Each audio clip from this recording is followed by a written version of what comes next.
नमस्कार दोस्तों, स्वागत है आपका अपने YouTube channel latest join us पर। तो दोस्तों, अध्ययन के क्रम में आज हम लेकर आए हैं हिंदी का महत्वपूर्ण टॉपिक। आज हम इस पर प्रश्न उत्तर के साथ चर्चा करेंगे और यूपी पुलिस में जितने भी प्रश्न बनने वाले हैं यहाँ से बनेंगे। आज हमारा पहला टॉपिक है हिंदी भाषा एवं उसकी उपबोलियाँ, उत्पत्ति एवं विकास। तो यहाँ से ये पहला ही टॉपिक है हिंदी का, तो यहाँ से प्रश्न बनने वाला है। तो इसलिए यहाँ पर ये हमारे पास प्रश्नों का संग्रह है, इस पर हम एक एक करके चर्चा भी करेंगे और इसकी व्याख्या सहित जो है अध्ययन करेंगे। तो दोस्तों, शुरू करने से पहले अगर चैनल पर नए हैं तो चैनल को सब्सक्राइब कर दें, वीडियो को लाइक कर दें। तो आज का सेशन हम करते हैं शुरू। ऑस्ट्रिक परिवार की प्रमुख भाषा है। ऑस्ट्रिक परिवार की प्रमुख भाषा है, पहला है तमिल, दूसरा है मुंडा, तीसरा है तिब्बती, चौथा है खासी। तो इसका सही जवाब है मुंडा, जो कि यहाँ पर विकल्प भी दिया हुआ है और इसकी व्याख्या हम आपको पढ़कर बताते हैं। मुंडा ऑस्ट्रो एशियाई या ऑस्ट्रिक परिवार की प्रमुख भाषा है। ध्यातव्य है कि मुंडा झारखंड राज्य की एक प्रमुख आदिवासी जनजाति का भी नाम है। मुंडा कहाँ पाई जाती है? तो झारखंड में पाई जाती है। मुंडा भाषाएं बोलने वाले बंगाल, बिहार, मध्य प्रदेश, उड़ीसा, आंध्र प्रदेश आदि प्रदेशों में फैले हुए हैं। दूसरा है भारोपीय। क्या है? भारोपीय परिवार भाषा। भारोपीय परिवार की भाषा नहीं है। केल्टिक, इटालिक, जर्मनिक और सियोयन। तो इसका सही जवाब हो जाएगा सियोयन। इसकी व्याख्या अगर देखेंगे तो सियोयन भारोपीय परिवार की नहीं बल्कि मलय पोलिनेशियाई परिवार की भाषा है। कौन सी है? मलय पोलिनेशियाई परिवार की भाषा है। जबकि भारोपीय परिवार को दो वर्गों केतुम और सतम, किसमें? जो भारोपीय परिवार की को जो है दो वर्गों में केतुम और सतम में बांटा गया है। केतुम वर्ग में ग्रीक, इटालिक, केल्टिक, जर्मनिक, तोखरी तथा केल्टिक आती है और सतम वर्ग में भारत ईरानी, आर्मीनी, बाल्टो स्लेवोनी और क्या आती है? अल्बानी आती है। अन्य महत्वपूर्ण तथ्य अगर इसमें बात करें तो ग्रियर्सन जो है इन्होंने भारत ईरानी के 3 उपवर्गों का उल्लेख किया है। ईरानी, दारद और भारतीय आर्य भाषा। भारतीय आर्य भाषाओं का विकास 3 चरणों में माना जाता है। पहला है प्राचीन भारतीय आर्य भाषा, वैदिक संस्कृत व लौकिक संस्कृत। वैदिक संस्कृत व लौकिक संस्कृत। जैसे वैदिक संस्कृत कितनी है? 1000 से 500 ईस्वी पूर्व तक और 500 से पहली ईस्वी तक का जो है लौकिक संस्कृत है। और दूसरी इसकी जो है शाखा है मध्यकालीन भारतीय आर्य भाषा। क्या है? मध्यकालीन भारतीय आर्य भाषा। तो इसमें क्या होगा? पाली, प्राकृत, अपभ्रंश तथा अवहट, ये जो 4 हैं ये मध्यकालीन में आती हैं। और अगर आगे बात करें तो आधुनिक भारतीय आर्य भाषा में हिंदी, बांग्ला, पंजाबी, सिंधी, उड़िया, मराठी और गुजराती। तो आपसे प्रश्न इस तरह कर सकता है कि निम्न में से कौन सी प्राचीन भारतीय आर्य भाषा नहीं है, या मध्यकालीन भारतीय आर्य भाषा नहीं है, या इनमें से कौन सी आधुनिक भारतीय आर्य भाषा है। तो इनमें से 3 एक में से दे देगा और एक जो है इन दोनों में से एक दे देगा। तो आपको उसमें से चूज करना है कौन नहीं है। तो आपसे पूछ सकता है भारतीय आर्य भाषाएं, तो आपको वैदिक संस्कृत व लौकिक संस्कृत में आपको डिवीजन करना है। मध्यकालीन भारतीय आर्य भाषा में पाली, प्राकृतिक, अपभ्रंश तथा अवहट के बारे में बात करना है। और जब आधुनिक भारतीय आर्य भाषा के बारे में पूछे तो हिंदी, बांग्ला, पंजाबी, सिंधी, उड़िया, मराठी तथा गुजराती के बारे में बात करना है। अगला है इटली, फ्रांस, स्पेन में केल्टी जातियां बसी थी। क्या बोलते हैं इसको? क्या कह रहे हैं कि इटली, फ्रांस, स्पेन में केल्टी जातियां बसी थी। इसी आधार पर इनकी भाषा को क्या कहा गया? केल्टिक कहा गया। अब देखिए, इटली, फ्रांस, स्पेन और स्पेन में केल्टी जातियां बसी थी और इसी आधार पर इनको जो है केल्टिक कहते हैं। इटाली के अंतर्गत लैटिन, अम्बरी, ओसली आदि भाषाओं को रखा गया है। और जर्मनिक या ट्यूटानिक उपवर्ग के अंतर्गत जर्मन, डच, डेनिश, फ्लेमिश, नॉर्वेजी, स्वीडिश भाषाएं सम्मिलित हैं। तो मुख्यतः आप जो है ये भारतीय आर्य भाषा जो 3 डिवीजन है, ये पहला प्राचीन भारतीय आर्य भाषा, मध्यकालीन आर्य भाषा और आधुनिक आर्य भाषा, इनके बारे में आपको नॉलेज होना चाहिए। बाकी ये 2 आप लोग देख लेना थोड़ा बहुत। तीसरा प्रश्न है,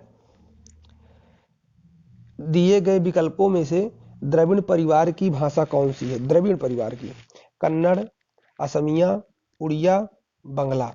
तो कौन है इसमें? तो इसका जवाब हो जाएगा कन्नड़। कन्नड़ किस परिवार की भाषा है? द्रविड़ परिवार की भाषा है। अब इसकी व्याख्या देखते हैं।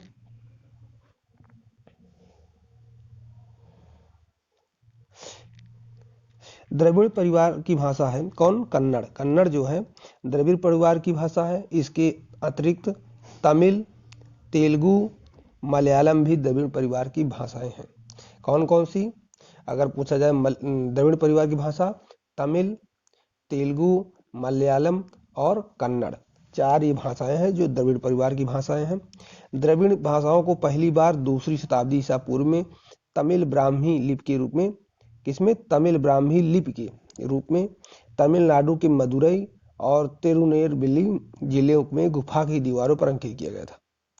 भोलानाथ तिवारी के अनुसार बिहारी, बंगाली, उड़िया और असमिया। कौन कौन? भोलानाथ तिवारी एक विशेषज्ञ हैं। उनके अनुसार बिहारी, बंगाली, उड़िया और असमिया मागधी अपभ्रंश से विकसित भाषाएं हैं। ये पूछ सकता है कि इनमें से कौन सी मागधी अपभ्रंश से विकसित भाषाएं हैं या नहीं हैं। तो अगर भाषाएं हैं तो उसमें दे देगा बिहारी, बंगाली, उड़िया और असमिया। एक नहीं देगा। तो इसमें कौन कौन सी है? बिहारी, बंगाली, उड़िया और असमिया मागधी अपभ्रंश से उत्पन्न भाषाएं। एकाक्षरी भाषा परिवार से तात्पर्य है। एकाक्षरी इसमें है रोमिटिक, हेमेटिक परिवार, चीनी भाषा परिवार, काकेशियन परिवार, ऑस्ट्रो एशियाटिक परिवार। तो इसका सही जवाब हो जाएगा चीनी भाषा परिवार। चीनी भाषा परिवार। अब एकाक्षरी भाषा परिवार को क्या है इसके बारे में हम व्याख्यान देखते हैं। चीन एवं तिब्बती भाषा परिवार को एकाक्षर परिवार की भाषा कहा जाता है। किसको? चीन और तिब्बती भाषा परिवार को एकाक्षर परिवार की भाषा कहा जाता है। यह उसकी उत्पत्ति विशेषताओं को प्रभावित करता है। इस परिवार की भाषाओं का मुख्य क्षेत्र चीन, तिब्बत और म्यांमार है। भूटान एवं भारत के उत्तर पूर्व क्षेत्र में भी इस परिवार के बोलने वाले हैं। इस परिवार की मुख्य भाषा क्या है? चीनी। क्या है? चीनी। अगला देखते हैं, कन्नड़ का संबंध किस भाषा परिवार से? देखो आ गया ना, कन्नड़ का संबंध किस भाषा परिवार से है? आर्य भाषा परिवार से, द्रविड़ भाषा परिवार से, देव भाषा परिवार से या भारोपीय भाषा परिवार से? तो इसका सही जवाब है द्रविड़ भाषा परिवार से। और आप लोग बताएंगे कमेंट बॉक्स में कि द्रविड़ भाषा परिवार में कौन कौन सी भाषाएं आती हैं। कन्नड़ का संबंध द्रविड़ भाषा परिवार से है। द्रविड़ भाषा परिवार से संबंधित अन्य भाषाएं हैं तमिल, तेलुगु, मलयालम। कन्नड़ भाषा परिवार भाषा कर्नाटक राज्य की राजभाषा है। हिंदी किस भाषा परिवार से आती है? ये प्रश्न अच्छा है, ये पूछा जा सकता है। हिंदी किस भाषा परिवार से आती है? सामी हामी, भारोपीय, काकेशी या पापुई? तो किससे आती है? ये आती है भारोपीय भाषा परिवार से। हिंदी भारोपीय भाषा परिवार से आती है। हिंदी भारोपीय भाषा परिवार की भाषा है। भारोपीय परिवार की मूल भाषा का समय करीब 2700 वर्ष ईसा पूर्व माना जाता है। भारोपीय परिवार को इंडो जर्मनिक आर्य परिवार तथा भारत हित्ती परिवार भी कहा जाता है। अपने भौगोलिक विस्तार के कारण भारूपीय परिवार नाम अधिक समीचीन पाया गया। इस परिवार की भाषाओं के लिए फान ब्रैडके ने 100 की संख्या को आधार रूप में ग्रहण करके केंतुम और शतम वर्ग निर्धारित किया है। लैटिन में 100 की संख्या के लिए केतुम और संस्कृत ईरानी में क्रमशः शतम और शतम का प्रयोग किए जाते हैं। सामी परिवार के अंतर्गत कनानीय, फिनिशीय, इब्रानी, अरबी, अरामी, अमीरीय, अबिसीनिया एवं प्राचीन सुमेरियाई शामिल हैं तथा हामी शाखा में प्राचीन मिस्री और काप्टिक, सोमाली, गल्ला, नामा आदि भाषाएं आती हैं।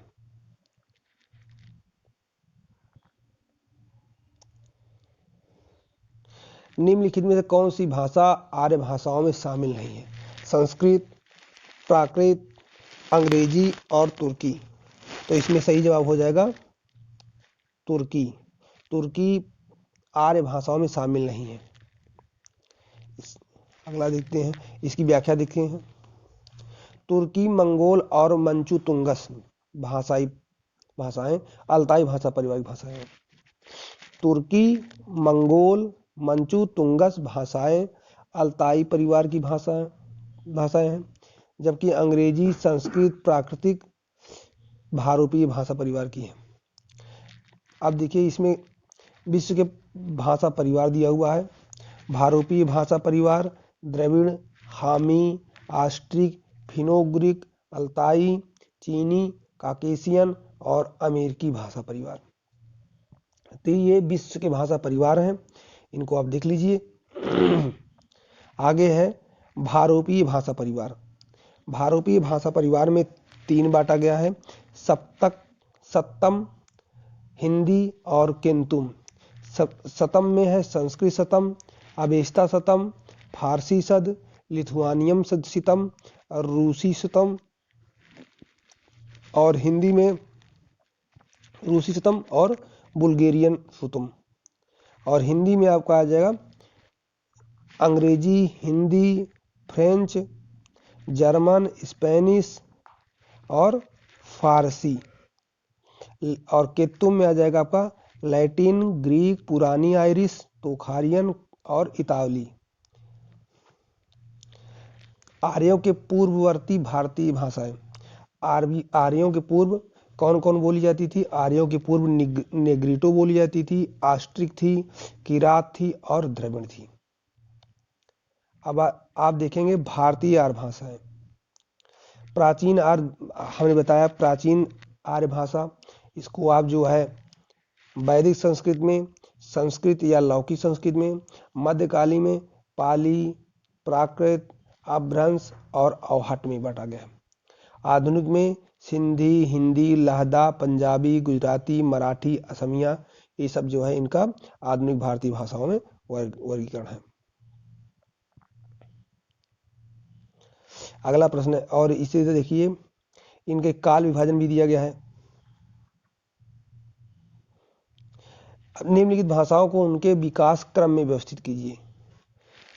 ये जो भाषाएं हैं इनकी विकास क्रम में प्राचीन संस्कृत, पहले आपका आ जाता है प्राचीन संस्कृत, फिर आपका आ जाएगा लौकिक संस्कृत, फिर उसके बाद आ जाएगा आपका सूरसैनी, उसके बाद आएगा आपका पश्चिमी हिंदी, यानी ये होगा, फिर ये होगा, फिर ये होगा, फिर ये होगा। इसका विकल्प हो जाएगा ACBD। ACBD। अब इसको हम देखते हैं व्याख्या के द्वारा। भाषाओं का विकास क्रम इस प्रकार है: प्राचीन संस्कृत, लौकिक संस्कृत, सूरसैनी और पश्चिमी हिंदी। भारतीय भाषाओं का विकास क्रम इस प्रकार है: प्राचीन भारतीय आर्य भाषा 1500 ईस्वी पूर्व से ईसा पूर्व से 500 ईसा पूर्व। मध्यकालीन भारतीय आर्य भाषा 500 से 1000 ईस्वी तक। और आधुनिक भारतीय आर्य भाषा 1000 ईस्वी से अब तक। तो ये 500 ईसा पूर्व से 1000 ईस्वी और ये 1500 ईस्वी पूर्व से 500 ईसा पूर्व। जब इसका आप प्राचीन का आप 2 भागों में बांटोगे, प्राचीन संस्कृत और लौकिक संस्कृत में, जो प्राचीन संस्कृत है इसको वैदिक संस्कृत भी कहते हैं और ये दूसरा लौकिक संस्कृत है। और इसको जब आप बांटेंगे तो पाली, मध्यकालीन में पाली, प्राकृतिक, अपभ्रंश और अवहट में भी बढ़ जाता है। हिंदी भाषा की उपभाषाएं एवं विकास शूरसैनी अपभ्रंश से, मागधी से और अर्धमागधी से। तो हिंदी भाषा की जो उपभाषाएं हैं वो शूरसैनी अपभ्रंश से, मागधी अपभ्रंश से और अर्धमागधी से हुआ है। तो शूरसैनी में आपकी आती है पश्चिमी हिंदी, राजस्थानी, पहाड़ी, गुजराती का विकास जो है शूरसैनी से हुआ है। पश्चिमी हिंदी, राजस्थानी हिंदी, पहाड़ी तथा गुजराती भाषा का विकास शूरसैनी अपभ्रंश हुआ है। मागधी से आपका बिहारी हिंदी हुआ है, उड़िया हुआ है, बांग्ला हुआ है, असमिया का विकास इससे हुआ है मागधी से। तो पूछ सकता है मागधी से किसका हुआ है, तो बिहारी, उड़िया, बांग्ला, असमिया का। और अर्धमागधी से पूर्वी हिंदी का विकास होता है। किसका होता है, पूर्वी हिंदी का विकास होता है। निम्नलिखित में से प्राचीन भारतीय आर्य भाषा कौन सी है, प्राचीन आर्य भाषा। अब इसमें प्राकृतिक, अपभ्रंश, पाली, प्राकृतिक, अपभ्रंश, पाली और वैदिक संस्कृत। तो सबसे प्राचीन तो यही है वैदिक संस्कृत, क्योंकि ये 1500 से 500 ईसा पूर्व के बीच की है। ऋग्वेद में भारतीय आर्य भाषा का प्राचीनतम रूप वैदिक संस्कृत प्राप्त होता है। इस भाषा को आर्य भाषा या देव भाषा भी कहा जाता है। कौन सी प्राचीन भाषा नहीं है, अपभ्रंश, पंजाबी, प्राकृतिक, संस्कृत। जब आप इसका डिवीजन देखोगे, विभाजन देखोगे, तो पंजाबी जो है बहुत ही पीछे आधुनिक में आ जाती है। बाकी संस्कृत, अपभ्रंश और प्राकृतिक, ये संस्कृत आपकी आ जाती है प्राचीन में, अपभ्रंश और प्राकृतिक जो है आपकी आ जाएगी मध्यकालीन में, और पंजाबी आ जाएगी आपकी आधुनिक काल में।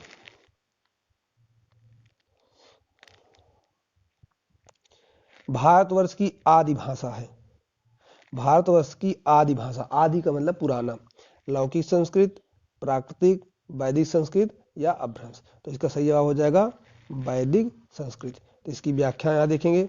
भारतवर्ष की आदि भाषा संस्कृत, वैदिक संस्कृत है, जिसमें हमारे वेद निबद्ध किए गए। संप्रति इसकी लिपि देवनागरी है।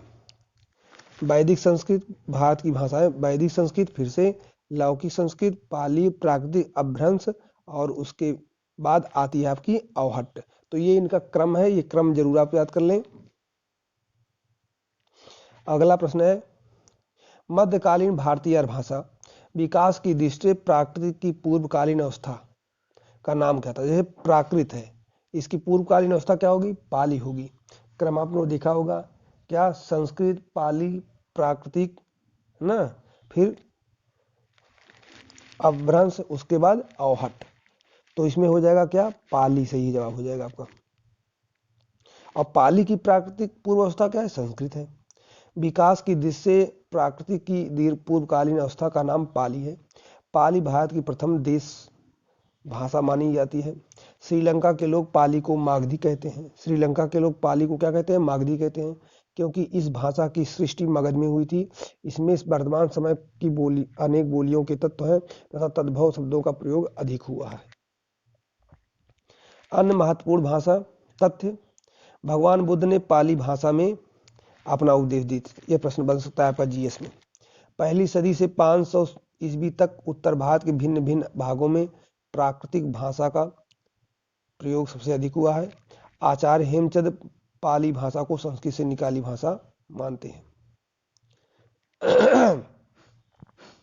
कौन सी भाषा संस्कृत भाषा की अपभ्रंश है, तो संस्कृत भाषा की अपभ्रंश कौन सी है, पाली है, क्योंकि संस्कृत से निकली है पाली। अगला प्रश्न है,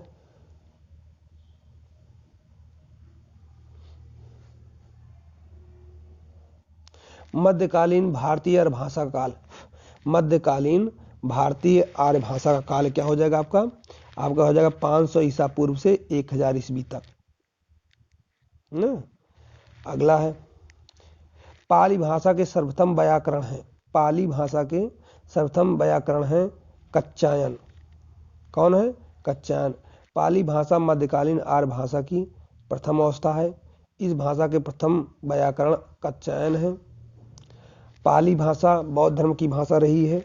व्याकरणाचार्य कात्यायन के अनुसार इसमें कुल 41 ध्वनियाँ हैं। पाली भाषा के ग्रंथ धम्मपद, मिलिंद और महावंश। कौन कौन से? धम्मपद, मिलिंद और महावंश। पाली भाषा के व्याकरणाचार्य कात्यायन और मोगलान। इनमें से किस विद्वान ने अपभ्रंश के लिए पुरानी हिंदी भाषा शब्द का प्रयोग किया है? तो अपभ्रंश के लिए पुरानी हिंदी भाषा का प्रयोग किसने किया है? चंद्रधर शर्मा गुलेरी। चंद्रधर शर्मा गुलेरी ने अपभ्रंश के लिए पुरानी हिंदी शब्द का प्रयोग किया है। अपभ्रंश मध्यकालीन भारतीय आर्य भाषा और आधुनिक भारतीय आर्य भाषा के बीच की कड़ी है। इसे संधिकालीन भाषा भी कहा जाता है। किसको? पुरानी हिंदी को, अपभ्रंश को। डॉक्टर राम कुमार ने अपभ्रंश के प्रथम कवि, डॉक्टर राम कुमार वर्मा ने अपभ्रंश के प्रथम कवि स्वयंभू को ही हिंदी का प्रथम कवि माना है। स्वयंभू को अपभ्रंश भाषा का वाल्मीकि तथा व्यास कहा जाता है। आधुनिक भारतीय आर्य भाषाओं के उदय के पूर्व आर्य भाषा का कौन सा रूप विद्यमान था? पहला संस्कृत, दूसरा पाली, तीसरा प्राकृतिक, तीसरा अपभ्रंश। तो आधुनिक भारतीय आर्य भाषाओं के उदय के पूर्व आर्य भाषा का अपभ्रंश रूप विद्यमान था। वस्तुतः अपभ्रंश के विभिन्न रूपों से ही आधुनिक भारतीय आर्य भाषाओं का विकास हुआ। आधुनिक आर्य भाषाओं का वर्गीकरण सर्वप्रथम डॉक्टर AFR हार्नेले ने सन 1860 में किया था। तो सूरसैनी ये है आपका पूछता है। सूरसैनी से आपका पश्चिमी हिंदी, राजस्थानी, पहाड़ी और गुजराती उपभाषाएं विकसित हुई। मागधी से आपकी बिहारी, बांग्ला, उड़िया और असमिया हुई। अर्धमागधी से पूर्वी हिंदी जो पूर्व की ओर बोली जाती है। महाराष्ट्री से मराठा या मराठी, वराचण से सिंधी, टक से पंजाबी और केकय से लाहदा जो है उपभाषाओं का विकास हुआ है। अब इसमें आपको मिलाना है निम्नलिखित बोलियों को उनसे संबद्ध बोलियों के साथ मिलाइए। पश्चिमी हिंदी, तो पश्चिमी हिंदी में आपकी क्या आ जाएगी? पूर्वी हिंदी में क्या आ जाएगी? जैसे आपकी सबसे बता दें कि बिहारी हिंदी मगही कहाँ बोली जाती है? मगही। बिहारी हिंदी कहाँ बोली जाती है? मगही में बोली जाती है। बिहारी हिंदी की बोली है मगही हिंदी। राजस्थानी की क्या होती है? मेवाती होती है ना, मेवाती होती है। और पश्चिमी हिंदी क्या हो जाएगी?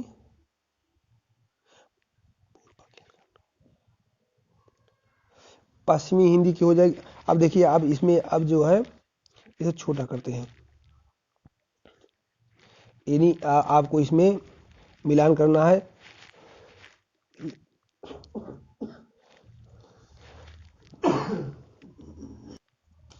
तो पश्चिमी हिंदी का हम इसमें मिलान कर देंगे किसका? बुंदेली से। किससे? बुंदेली से। और पूर्वी हिंदी बघेली से। और बिहारी हिंदी मगही बिहार से। और राजस्थानी का मेवाती से।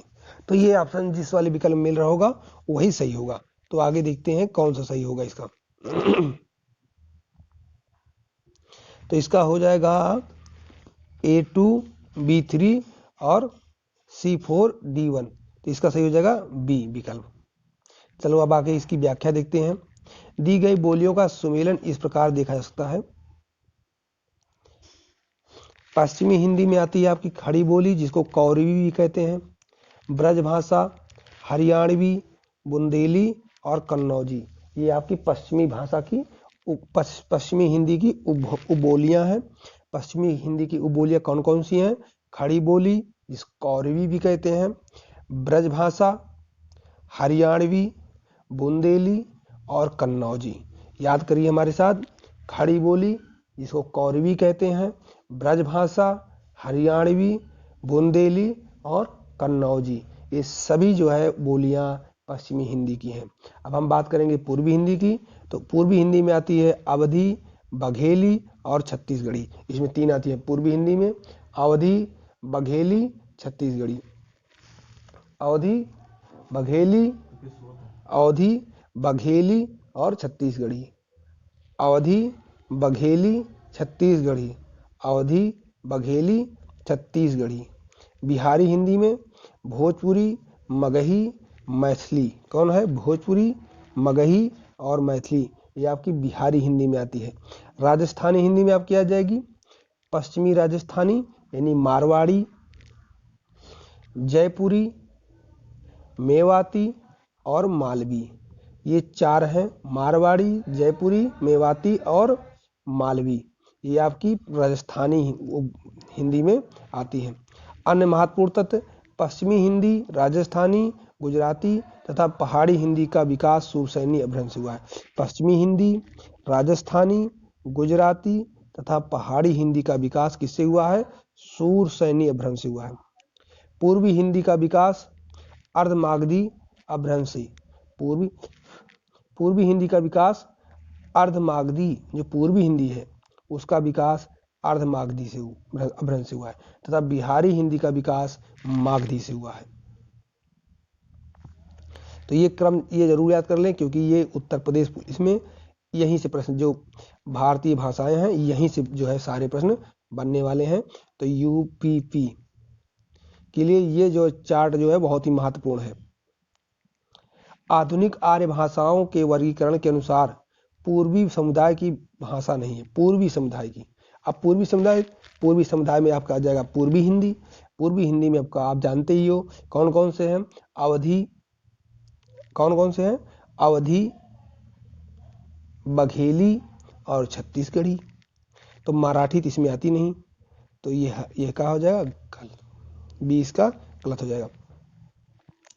आधुनिक आर्य भाषाओं के वर्गीकरण के अनुसार पूर्वी समुदाय की भाषा मराठी नहीं है। पूर्व की भाषाओं में असमिया, बांग्ला, उड़िया को जगह दी गई है, जबकि मराठी को दक्षिणी समुदाय में रखा गया है।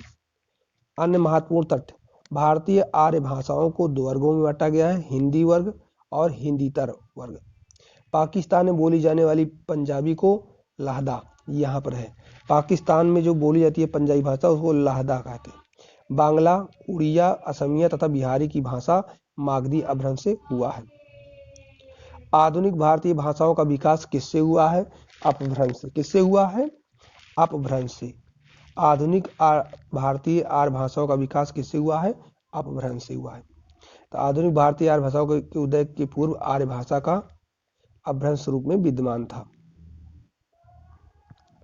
अपभ्रंश में कितने स्वर मौजूद हैं? तो अपभ्रंश में कितने स्वर मौजूद हैं? 8। अपभ्रंश मध्यकालीन आर्य भाषा तथा आधुनिक आर्य भाषाओं के विकास की कड़ी है, जिसे संधिकाल की भाषा कहा जाता है। अपभ्रंश में स्वरों के संबंध में विवाद है। डॉक्टर नगेंद्र कुमार के अनुसार इसमें 8 मूल स्वर हैं, जबकि डॉक्टर उदय नारायण तिवारी के अनुसार इसमें 11 स्वर हैं।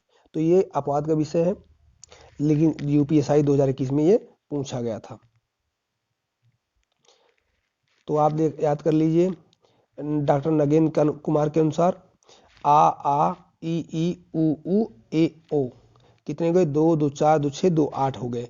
डॉक्टर उदय नारायण तिवारी के अनुसार ए ओ और री भी आते हैं। जो उदय नारायण तिवारी हैं ए ओ री भी मानते हैं।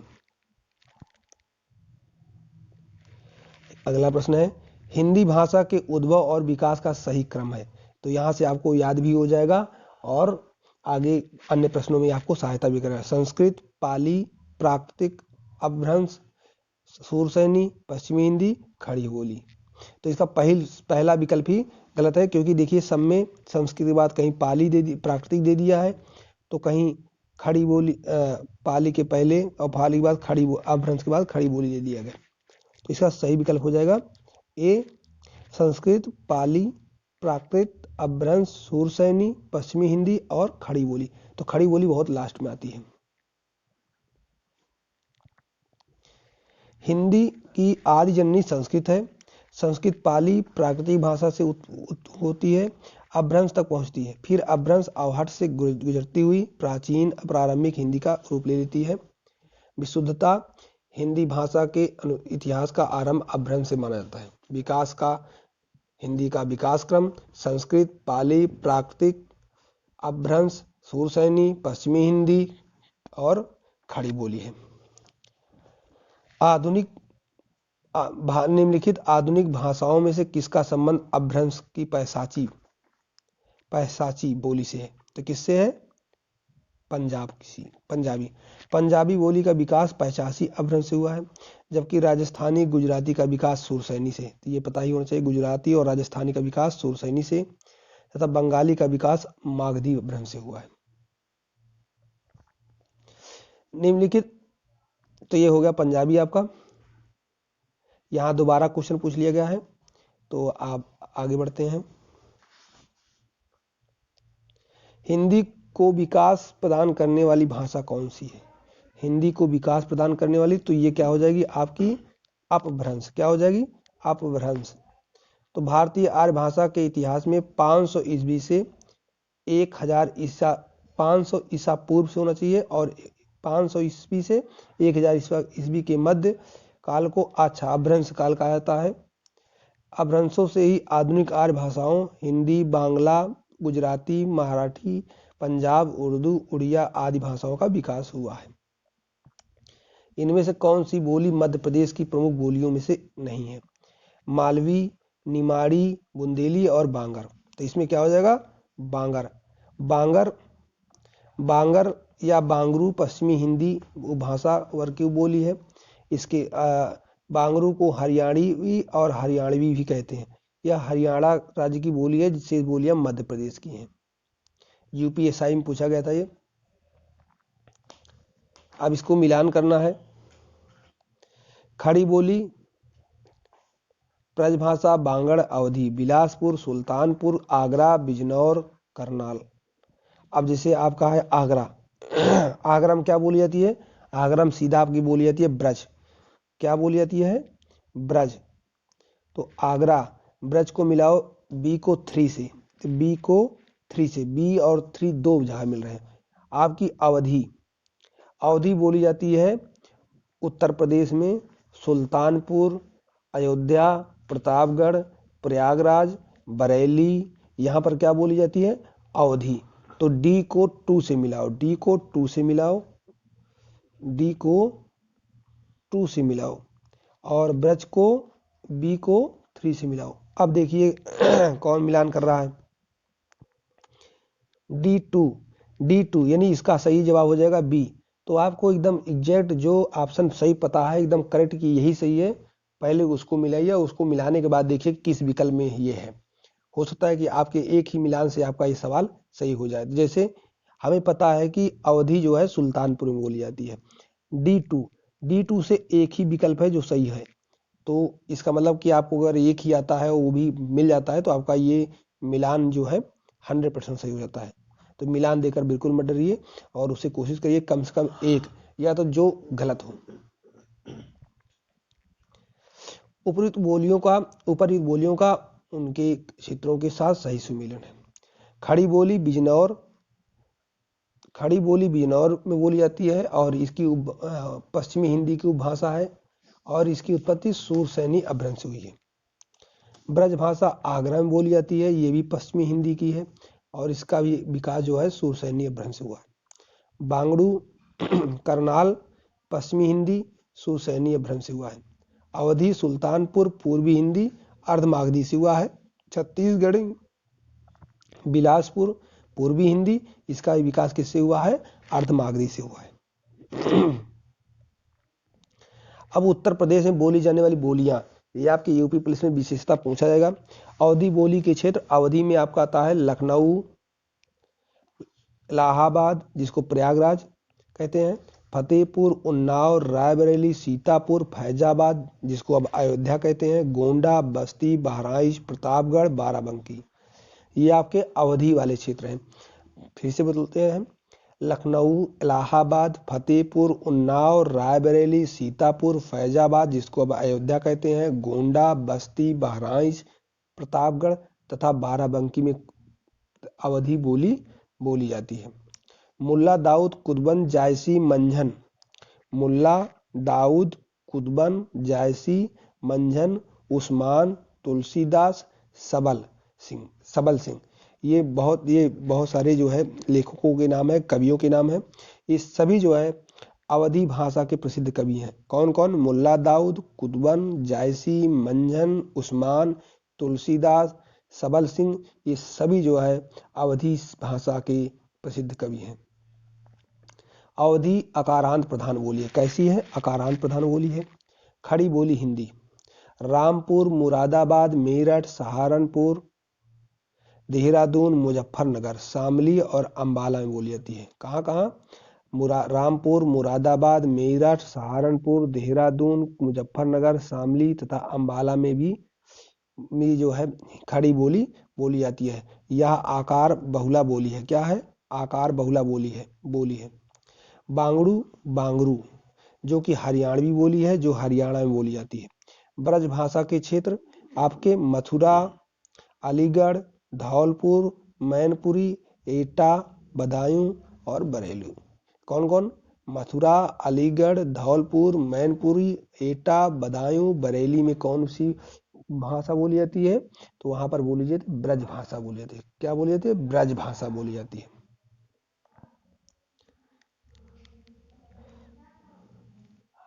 अब है सूरसैनी अपभ्रंश तथा इससे विकसित हिंदी भाषा की बोलियां। पश्चिमी हिंदी तथा इसकी बोलियां खड़ी बोली, कौरवी, ब्रज, बुंदेली, कन्नौजी। सूरसैनी अपभ्रंश के अंतर्गत आने वाली भाषा नहीं है। अब इसे पूछ लिया आपसे सूरसैनी, तो सूरसैनी के अंतर्गत कौन सी नहीं आती? गुजराती, राजस्थानी, सिंधी और पश्चिमी हिंदी। तो इसमें आपकी नहीं आएगी सिंधी। क्या नहीं आएगी? सिंधी नहीं आएगी। हिंदी भाषा का विकास प्रचंड अपभ्रंश से हुआ है। किससे? प्रचंड अपभ्रंश से हुआ है। जबकि गुजराती, राजस्थानी और पश्चिमी हिंदी, गुजराती, राजस्थानी और पश्चिमी हिंदी बोलियों का विकास सूरसैनी अपभ्रंश हुआ है। किसका? गुजराती, राजस्थानी और पश्चिमी हिंदी का विकास सूरसैनी अपभ्रंश से हुआ है। संथाली भाषा किस भाषा परिवार से संबंधित है? संथाली अब आप जानते हो संथाल जनजाति है और कहाँ पाई जाती है? झारखंड में पाई जाती है। ये आस्ट्रिक भाषा परिवार की भाषा है। कहाँ की? आस्ट्रिक परिवार की भाषा है। संथाली आस्ट्रिक भाषा परिवार से संबंधित भाषा है जो भारत के झारखंड, पश्चिम बंगाल और बांग्लादेश में बोली जाती है। इसे 8वीं अनुसूची में शामिल करते हुए भाषा का भी दर्जा प्रदान किया जा चुका है। अगला प्रश्न है पहाड़ी हिंदी का विकास किस अपभ्रंश से हुआ है? तो पहाड़ी हिंदी का विकास खस अपभ्रंश से हुआ है। पहाड़ी हिंदी का विकास खस अपभ्रंश से हुआ है। जैसे पहाड़ी हिंदी का विकास खस या सूरसैनी, इसका खस और सूरसैनी एक ही है, इसके दो नाम हैं। जैसे पहाड़ी हिंदी को पश्चिमी पहाड़ी और मध्यवर्ती पहाड़ी, पहाड़ी हिंदी को दो भागों में पश्चिमी पहाड़ी और मध्यवर्ती पहाड़ी, पश्चिमी पहाड़ी और मध्यवर्ती पहाड़ी, और जो मध्यवर्ती पहाड़ी है इसको कुमाऊनी और गढ़वाली दो भागों में बांटा गया है। तो फिलहाल यूपी पुलिस में इतना डिवीजन नहीं पूछेगा। हिंदी की मूल उत्पत्ति किससे मानी जाती है? हिंदी की मूल उत्पत्ति किससे मानी जाती है? तो हिंदी की मूल उत्पत्ति आपसे बता दें कि अपभ्रंश से मानी जाती है। यदि अपभ्रंश भी नहीं है तो किससे मानी जाएगी? अवहट्ठ से। तो हिंदी की मूल उत्पत्ति अपभ्रंश से मानी जाती है, जिसमें आपकी सूरसैनी भी आती है। मागधी, अर्धमागधी अपभ्रंश से क्रमशः पश्चिमी हिंदी, बिहारी हिंदी और पूर्वी हिंदी की भाषाओं का विकास हुआ है। यदि प्रश्न में खड़ी बोली हिंदी के उत्पत्ति पूछा गया होता तो उत्तर सूरसैनी होता। तो इसका मतलब इसमें कोई भी ऑप्शन सही नहीं है। हिंदी की उत्पत्ति किस अपभ्रंश से मानी जाती है? तो हिंदी, तो इसमें आपका सूरसैनी भी हो जाएगा और मागधी भी हो जाएगा। ऐसा क्यों? आगे देखते हैं। डॉक्टर नगेंद्र द्वारा संपादित पुस्तक हिंदी साहित्य का इतिहास में डॉक्टर भोलानाथ तिवारी ने लिखा कि खड़ी बोली हिंदी का उद्भव सूरसैनी अपभ्रंश से हुआ है, किंतु यदि इन्हीं हिंदी को पश्चिमी हिंदी और पूर्वी हिंदी की 8 बोलियों का प्रतिनिधि माने तो इसका उद्भव सूरसैनी से हुआ है या अर्धमागधी से। बोलियों का प्रतिनिधि माने तो हिंदी का उद्भव सूरसैनी से, अर्धमागधी से तथा मागधी अपभ्रंश से हुआ है। अतः इस प्रश्न में का उत्तर ए भी दोनों होगा। एक उत्तर प्रदेश पुलिस में पूछा गया था। हिंदी भाषा की उत्पत्ति हुई है किससे हुई है? शूरसैनी से हुई है। ये तो आप पढ़ चुके हैं। पश्चिमी हिंदी का विकास किस अभ्रम से हुआ है? तो इसका भी विकास किससे हुआ है? शूरसैनी से हुआ है। पश्चिमी हिंदी की दो उपबोलियां हैं। पश्चिमी हिंदी की दो उपबोलियां हैं, कौन कौन? खड़ी बोली और बुंदेली। कौन कौन? खड़ी बोली और बुंदेली। खड़ी बोली और बुंदेली पश्चिमी हिंदी की बोलियां हैं। पश्चिमी हिंदी की अन्य प्रमुख बोलियां हैं ब्रजभाषा, हरियाणवी और कन्नौजी। ब्रजभाषा और कन्नौजी, क्योंकि देखिए यहाँ पर कन्नौजी तो है लेकिन अवधी नहीं है। ब्रज बघेली, ब्रज तो है लेकिन बघेली नहीं है। छत्तीसगढ़ी बांगरू है जिसको हरियाणवी कहते हैं, तो छत्तीसगढ़ी नहीं है। लेकिन इसमें दोनों खड़ी बोली और बुंदेली दोनों किसकी हैं? पश्चिमी हिंदी की है। अब यहाँ पर देख लेते हैं पूर्वी हिंदी। अवधी बघेली छत्तीसगढ़ी पूर्वी हिंदी की बोलियां हैं। विकास अर्धमागधी अपभ्रंश से हुआ है। राजस्थानी, मारवाड़ी, जयपुरी, मेवाती, मालवी, ये राजस्थानी है। पहाड़ी, कुमाऊनी, गढ़वाली पहाड़ी हिंदी का बोलियों का विकास शूरसैनी अपभ्रंश हुआ है। बिहारी, भोजपुरी, मगही, मैथिली बिहारी हिंदी की बोलियां हैं का विकास मागधी से हुआ है। ब्रज का पुराना अर्थ है पशुओं या गौओं का समूह अथवा चारागाह होता था। ब्रज आगरा, मथुरा, अलीगढ़, धौलपुर, मैनपुरी, एटा, बदायूं, बरेली के आसपास बोली जाती है। हिंदी की 5 उपभाषाएं हैं जिसके अंतर्गत कितनी? 17 बोलियां हैं।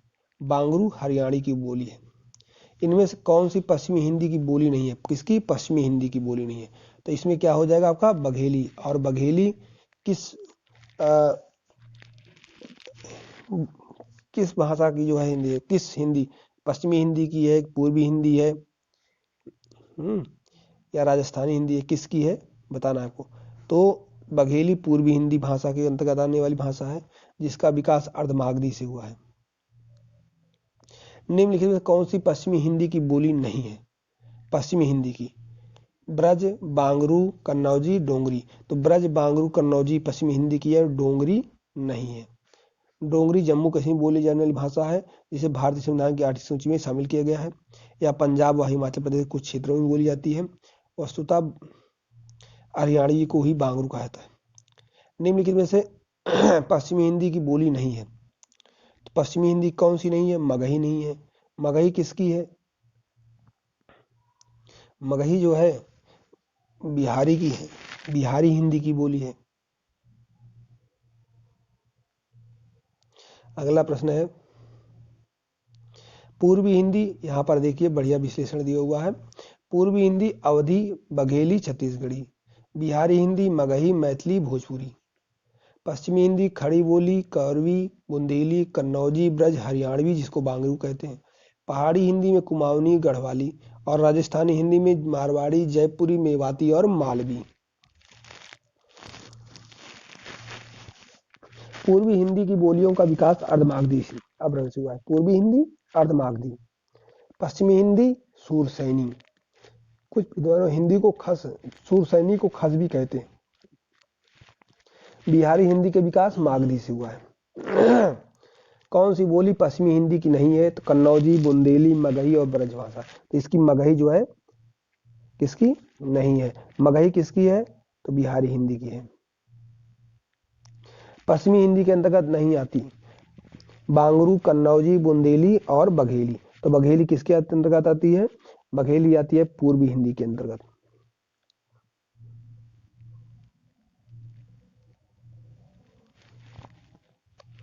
पश्चिमी हिंदी की उपभाषा है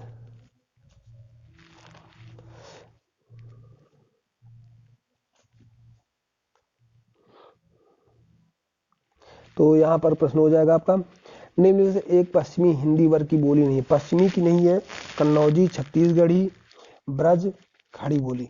तो यहाँ पर छत्तीसगढ़ी किसकी बोली है? तो छत्तीसगढ़ी आपकी आती है पूर्वी हिंदी में। इनमें से कौन सी बोली पश्चिमी हिंदी वर्ग की नहीं है? तो पश्चिमी हिंदी वर्ग की कौन सी नहीं है? अवधी, ब्रज, बुंदेली और कन्नौजी। तो इसमें हो जाएगी अवधी। अवधी आपकी आती है पूर्वी हिंदी में।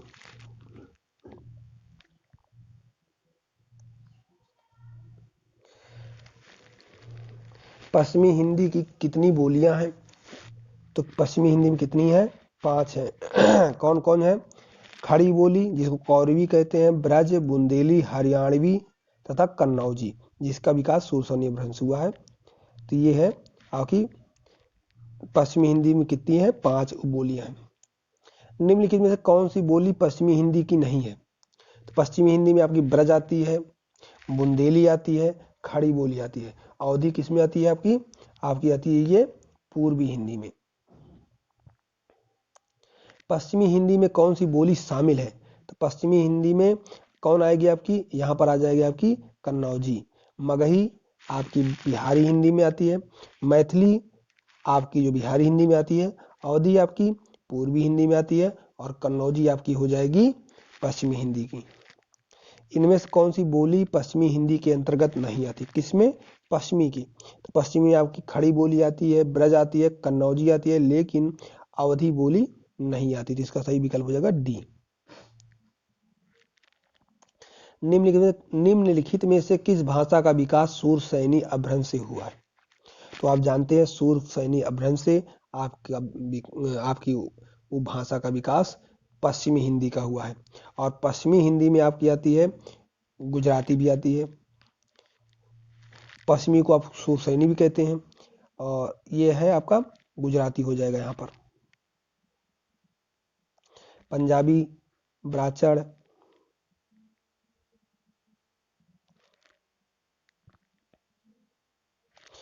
खड़ी बोली हिंदी का विकास किस भाषा से हुआ है? तो खड़ी बोली किससे हुआ है? अपभ्रंश से। किससे हुआ है? अपभ्रंश से। तो यहाँ हम पढ़ेंगे क्यों। खड़ी बोली या कौरवी का उद्भव सुरसैनी अपभ्रंश के उत्तरारूप से हुआ है तथा इसका क्षेत्र देहरादून का मैदानी भाग, सहारनपुर, मुजफ्फरपुर, मुजफ्फरनगर, मेरठ, दिल्ली का कुछ भाग, बिजनौर, रामपुर तथा मुरादाबाद है। क्योंकि अपभ्रंश के विभिन्न क्षेत्र रूप में सुरसैनी, अर्धमागधी, मागधी तीनों ही आते हैं, अतः प्रश्नानुसार विकल्प डी सही होगा। खड़ी बोली या कौरवी का उद्भव सुरसैनी। खड़ी बोली या कौरवी का उद्भव सुरसैनी अपभ्रंश के निम्नलिखित किस रूप से हुआ है? तो खड़ी बोली किसकी है आपकी? तो खड़ी बोली आपकी है उत्तरी रूप। इसका क्या कहा गया है? उत्तरी रूप, यानी पहले इसी का। खड़ी बोली या कौरवी का उद्भव सुरसैनी अपभ्रंश के उत्तरी रूप से हुआ है। किससे रूप से हुआ है? उत्तरी रूप से। तो यहाँ पर विकल्प ए सही हो जाएगा। तो यह पश्चिमी हिंदी की आकार बहुला बोली है। किसकी है? पश्चिमी हिंदी की आकार बहुला बोली है। दिल्ली, मेरठ, बिजनौर ये इसके क्षेत्र हैं तथा इस बोली के क्षेत्र। भारत की राजभाषा हिंदी व खड़ी बोली एक नहीं है, बल्कि खड़ी बोली का तात्पर्य प्राचीन कुरुप जनपद में बोली जाने वाली बोली से है। हिंदी का मानक रूप किस भाषा से विकसित हुआ है? तो हिंदी का मानक रूप किससे? खड़ी बोली से हुआ है। किससे हुआ? खड़ी बोली से। हिंदी का मानक रूप खड़ी बोली से विकसित हुआ है। खड़ी बोली पश्चिमी हिंदी में शामिल है। पश्चिमी हिंदी में शामिल अन्य भाषाएं ब्रज, कन्नौजी, बुंदेली, बांगरू और राजस्थानी। पश्चिमी हिंदी का विकास सुरसैनी अपभ्रंश से हुआ है। खड़ी बोली का प्रथम महाकाव्य क्या है? ये प्रिय प्रवास है। इसको पढ़ लीजिए, बहुत ही जरूरी है। तो खड़ी बोली का प्रथम महाकाव्य प्रिय प्रवास है।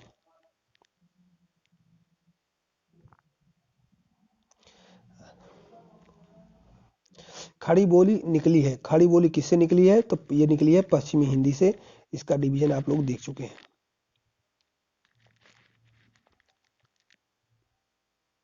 इनमें से कौन सी बोली ओंकार बहुला नहीं है? तो खड़ी बोली, ब्रज, बुंदेली, कन्नौजी। तो इसमें खड़ी बोली ऑप्शन सही हो जाएगा, क्योंकि खड़ी बोली ओकार बहुला बोली नहीं आपकी, तो आकार बहुला बोली है। ओकार बहुला बोली में ब्रज, बुंदेली, कन्नौजी को रखा गया है। हिंदी की बोलियां इस प्रकार है। बोली पूर्वी खंड और पश्चिमी खंड।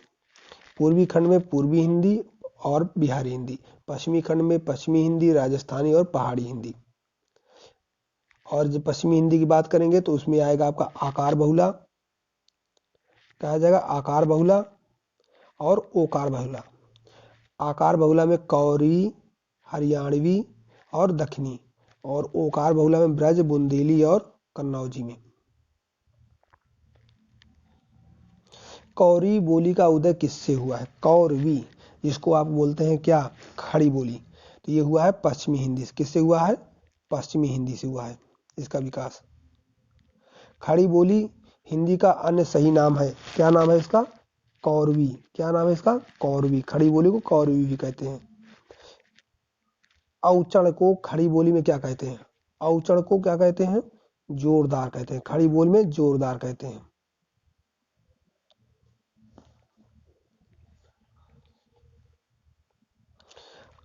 औतय रहेंगे, औतय रहेंगे को खड़ी बोली में क्या कहते हैं?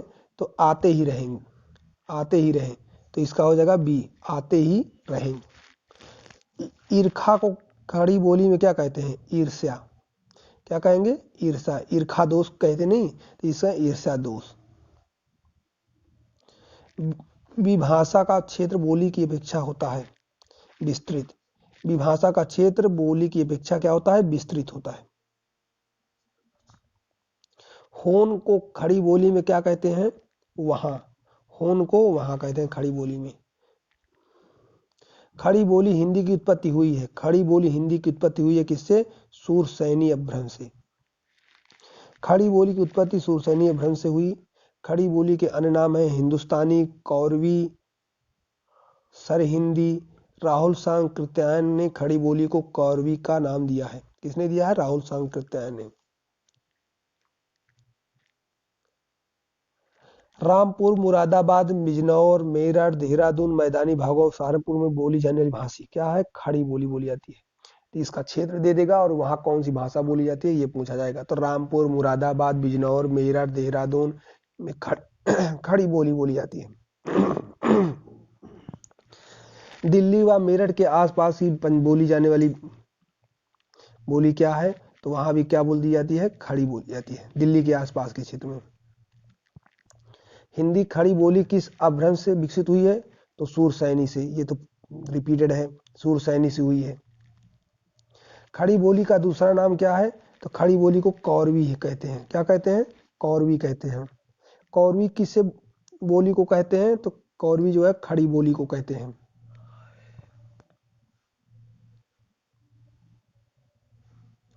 खड़ी बोली हिंदी का अन्य नाम है कौरवी।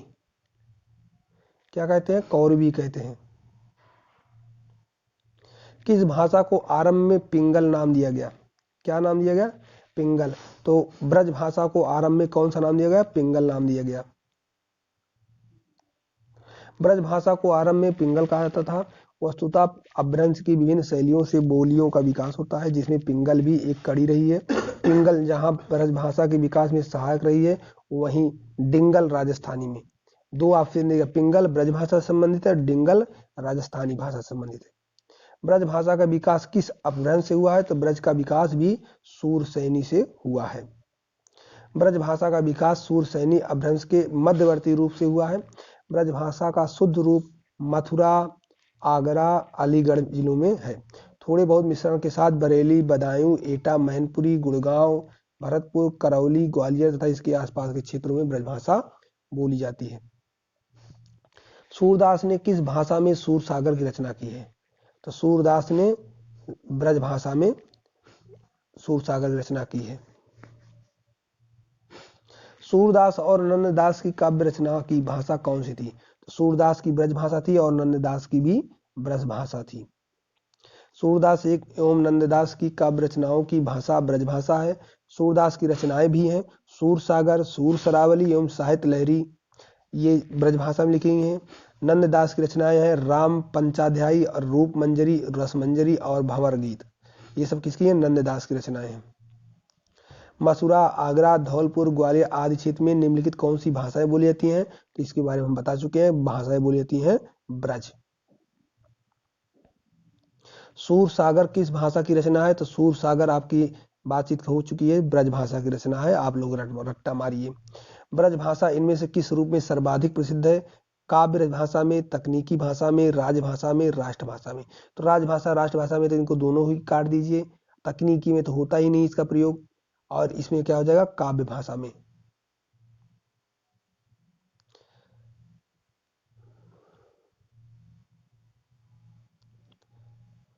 ब्रज हिंदी भाषा की, ब्रज हिंदी की उपभाषा के अंतर्गत आती है। ब्रज आती है आपकी पश्चिमी हिंदी के अंतर्गत। ब्रज आपकी आती है पश्चिमी हिंदी के अंतर्गत, और पश्चिमी हिंदी शूरसैनी की भाषा बोली है। मथुरा और वृंदावन में मुख्यतः कौन सी भाषा बोली जाती है? तो आपकी ब्रज भाषा बोली जाती है। ध्रुपद गायन का संबंध किससे है? तो ध्रुपद गायन का संबंध आपका ब्रज से है। ध्रुपद गायन का संबंध ब्रजभाषा से है। अधिकांश विद्वानों का मत है कि 15वीं शताब्दी में ग्वालियर के राजा मानसिंह तोमर ने इसकी रचना की। किसने की? ग्वालियर के राजा मानसिंह तोमर ने इसकी रचना की। इतना तो निश्चित रूप से कहा जा सकता है कि राजा मानसिंह तोमर ने ध्रुपद के प्रचार प्रसार में महत्वपूर्ण भूमिका अदा की। पश्चिमी हिंदी की सर्वाधिक प्रमुख बोली कौन सी है? ब्रजभाषा, क्योंकि ये काव्य की दृष्टि में भी बहुत महत्वपूर्ण है और बोली की भी दृष्टि से। पश्चिमी हिंदी की सर्वाधिक प्रमुख बोली ब्रजभाषा व कौरवी मानी जाती है। कौरवी को खड़ी भी बोलते हैं। ब्रज का पुराना अर्थ है पशुओं या गौओं का समूह। इसका विकास सुरसैनी भ्रंश से हुआ है। अब ब्रज भाषा आगरा, मथुरा, वृंदावन, अलीगढ़, धौलपुर, मैनपुरी, एटा, बदायूं, बरेली आसपास क्षेत्रों में बोली जाती है। ब्रज भाषा का क्षेत्र कौन सा नहीं है? धौलपुर, सरगुजा, मथुरा, आगरा। तो ये सरगुजा नहीं है। कौन सा नहीं है? सरगुजा नहीं है। ब्रज भाषा है तो ब्रज भाषा आपकी पश्चिमी हिंदी की जो है शाखा है। बुंदेली ग्वालियर की बोली है और ये किस भाषा के अंतर्गत आती है? बुंदेली की। तो ग्वालियर की बोली क्या है? बुंदेली। और बुंदेली आपकी कहाँ आती है? खड़ी, उसमें पश्चिमी हिंदी में बुंदेली। झांसी, जालौन, हमीरपुर में कौन सी बोली जाती है? तो वहां पर बोली जाती है बुंदेली। झांसी, जालौन, हमीरपुर में बुंदेली बोली जाती है, जो पश्चिमी हिंदी की क्या है? पश्चिमी हिंदी की बोली है और जिसका विकास जो है सुरसैनी भ्रंश से हुआ है। बुंदेली में लोकप्रिय साहित्य है ईसुरी का फाग, पंवारी। इनमें से किस बोली से संबंधित है? तो पंवारी किससे संबंधित है? बुंदेली से। बुंदेली हिंदी भाषा की एक बोली है, जबकि पंवारी, भदावरी, राठौरी इत्यादि इसकी क्या है? उपबोलियां हैं। बुंदेली का विकास किस अपभ्रंश से हुआ है? तो अपभ्रंश में आ जाएगी आपकी सुरसैनी। बुंदेली, अब यहां पर देख लीजिए, बुंदेली बोली, उपबोली और क्षेत्र बनाफरी, लौधाती, राठौरी। और उत्तर प्रदेश में ये झांसी, जालौन, उरई, हमीरपुर, बांदा और महोबा इत्यादि बोली जाती है। मध्य प्रदेश में दतिया, ग्वालियर, भिंड, ओरछा, मुरैना बोली जाती है। कन्नौजी हिंदी की किस उपभाषा की एक बोली है? तो कन्नौजी आपकी पश्चिमी हिंदी की उपभाषा की बोली है। हरियाणवी बोलियां, रागड़ी बोली कहाँ बोली जाती है? तो हरियाणा में बोली जाती है रागड़ी।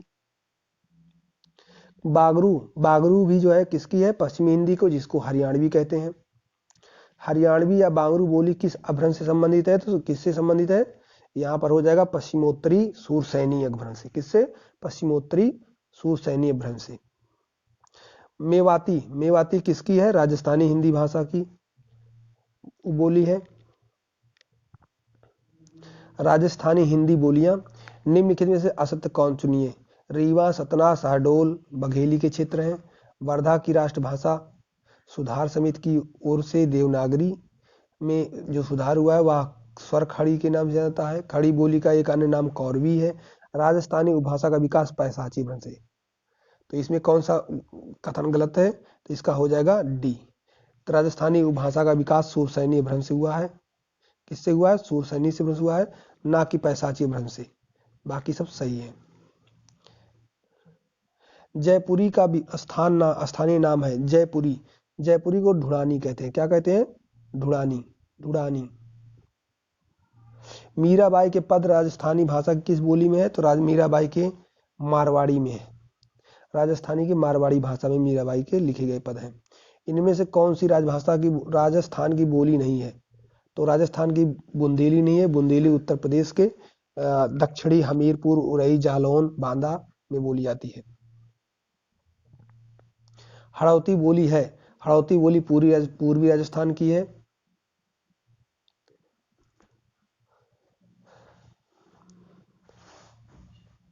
पहाड़ी हिंदी, हड़ौती कहाँ की है? राजस्थान की है। पहाड़ी हिंदी बोलियां उत्तर प्रदेश में कौन सी बोली नहीं बोली जाती? ब्रजभाषा, कन्नौजी, अवधी और पहाड़ी। तो उत्तर प्रदेश में पहाड़ी भाषाएं नहीं बोली जाती। निम्नांकित में गढ़वाली की बोली उपबोली है। खस पराजिया, पघाई, जौहारी और सलानी। तो गढ़वाली की बोली का है सलानी। बिहारी हिंदी का विकास किस प्राकृतिक या अपभ्रंश से माना जाता है? तो बिहारी का विकास मागधी से माना जाता है। किससे माना जाता है? मागधी से। किससे? मागधी से। वही अगर पूर्वी हिंदी की बात करेंगे तो किससे मानी जाएगी? अर्धमागधी से। इनमें से बिहारी हिंदी का रूप नहीं है। भोजपुरी, अवधी, मगही और मैथिली। तो यहाँ पर अवधी नहीं है। जो अवधी है ये पूर्वी हिंदी का है। बाकी भोजपुरी, मगही और मैथिली किसके हैं? बिहारी हिंदी के। अंगिका किस राज्य की बोली है? तो अंगिका बिहार की। अंगिका बिहार की बोली है। बिहारी हिंदी की बोली का नाम क्या है? तो बिहारी हिंदी बोली का नाम है मगही। क्या है? मगही। कौन सी बोली बिहार की नहीं है? भोजपुरी, मगही, जयपुरी, मैथिली। तो यहाँ पर जयपुरी जो है बिहार की नहीं है। भोजपुरी बोली की उत्पत्ति हुई है तो भोजपुरी की बोली जो है मागधी अपभ्रंश से। किससे हुई है? मागधी अपभ्रंश से।